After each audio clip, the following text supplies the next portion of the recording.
O presidente Lula antecipou a viagem para a reunião do G7, abrindo espaço para reuniões bilaterais com outros líderes mundiais. Ele chega na segunda-feira à França, que sediará a cúpula até quarta-feira. A viagem vem no momento em que Brasil e Estados Unidos vivem um aumento das tensões comerciais após as mais recentes ameaças de taxação sobre produtos brasileiros feitas pela Casa Branca. A reportagem é de Danilo Moliterno.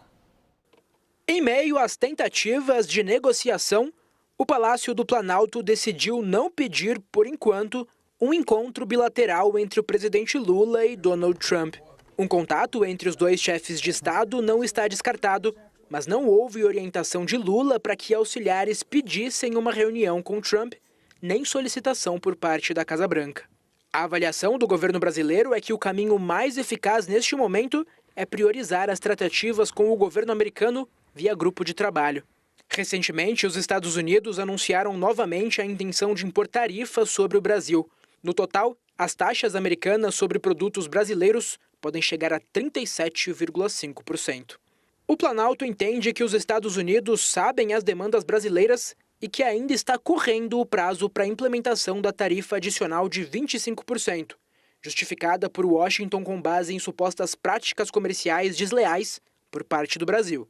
Já a sobretaxa de 12,5%, vinculada à alegação de falta de ações contra o trabalho forçado, é vista pelos brasileiros como um artifício da Casa Branca para compensar uma derrota nos tribunais americanos em relação às tarifas.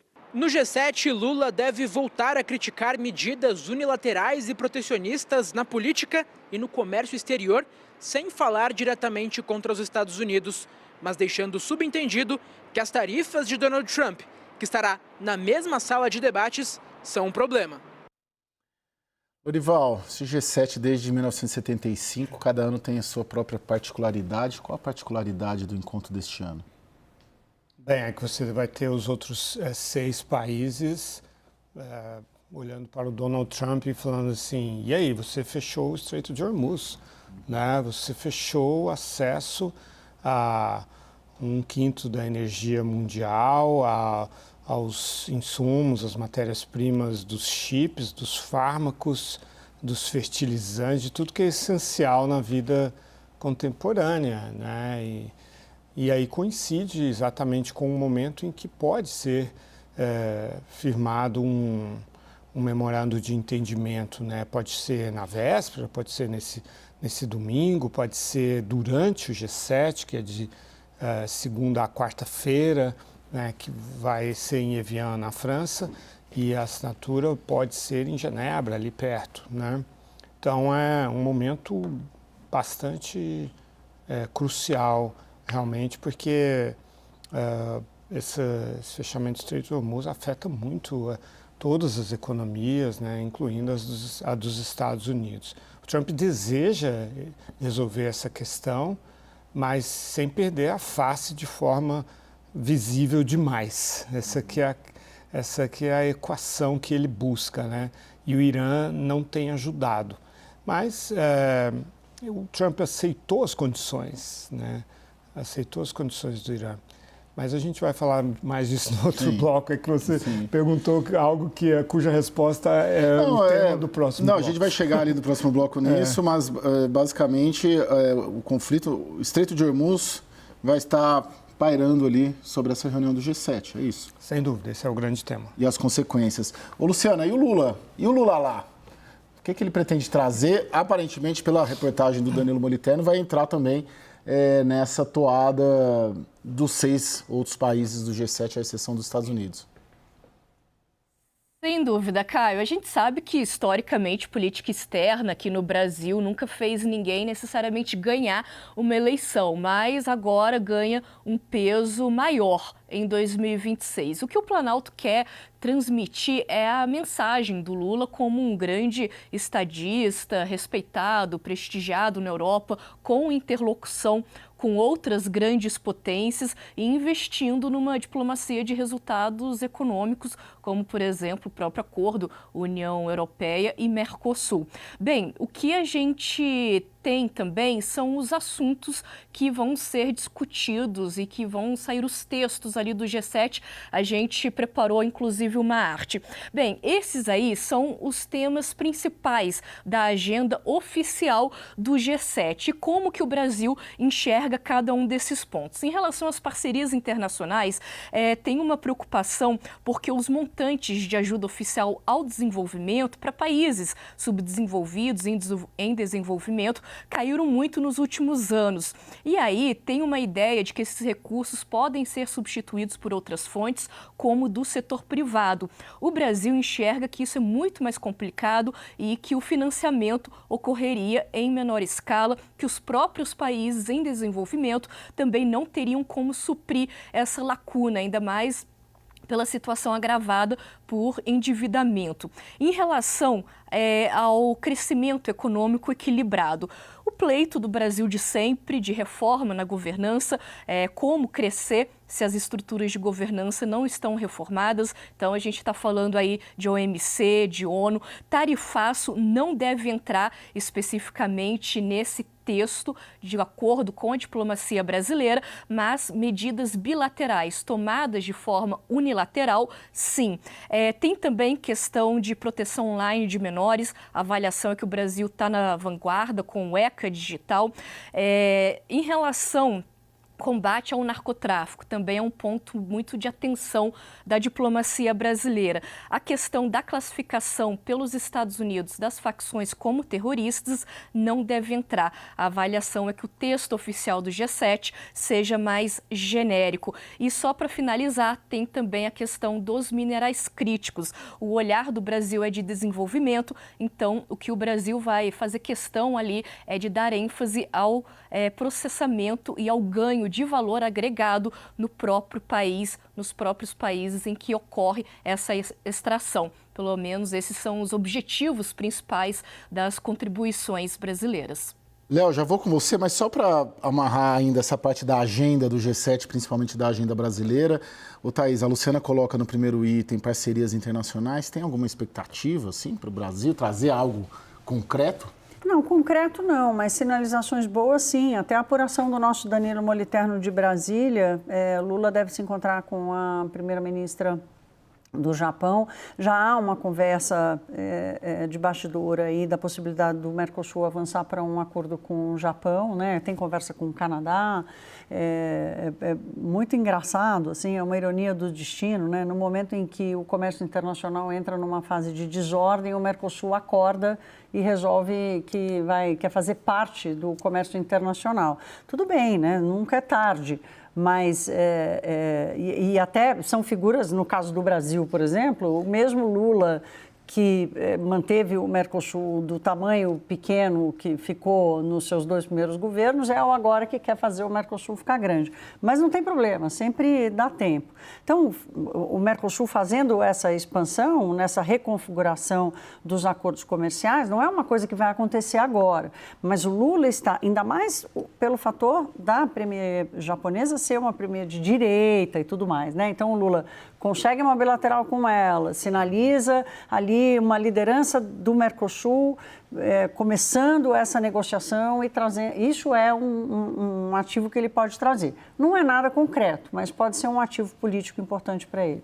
Léo Barreto, talvez a minha cabeça seja e é mesmo muito viciada em política brasileira e trabalha nessa engrenagem 24 horas. Eu vejo muito a viagem do Lula, claro que vocês colocam aqui as questões comerciais, as questões geopolíticas, mas uma viagem com muito mais potencial de dar um resultado na política doméstica brasileira, eleitoral, do que na política internacional.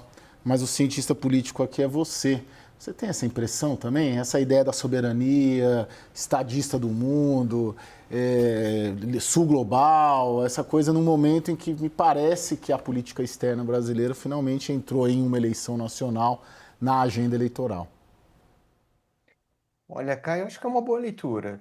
Se a gente pensar que o presidente Lula, com mais de 80 anos, né, vai desafiar políticos que têm metade da idade dele, até menos, né, no caso de Renan Santos, ele tem que mostrar qual que é a vantagem da idade, né, a vantagem da experiência. E, claramente, essa inserção internacional, com um canal, muitas vezes, direto, né, com líderes importantes, se intrometendo numa reunião onde o Brasil não está na pauta, né? Como o Lorival trouxe, a questão é o que está acontecendo ali no Irã.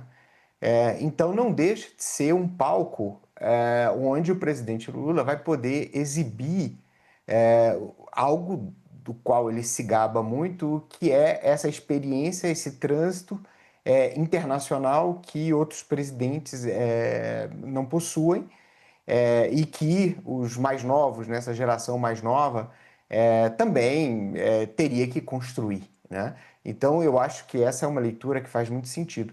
Agora, eu vou acrescentar uma pimentinha, talvez para vocês discutirem até no próximo bloco, se essa busca do Brasil e do Mercosul por outros países também não é uma reação já a essa determinação americana de criação de uma zona de influência nas Américas que não vai permitir mais que o Brasil navegue com muita naturalidade, com muita liberdade entre os polos do mundo, em especial a China, né? Então, assim, uma busca na Europa, a gente sabe que a Europa quer um canal seguro e previsível de fornecimento de matérias-primas.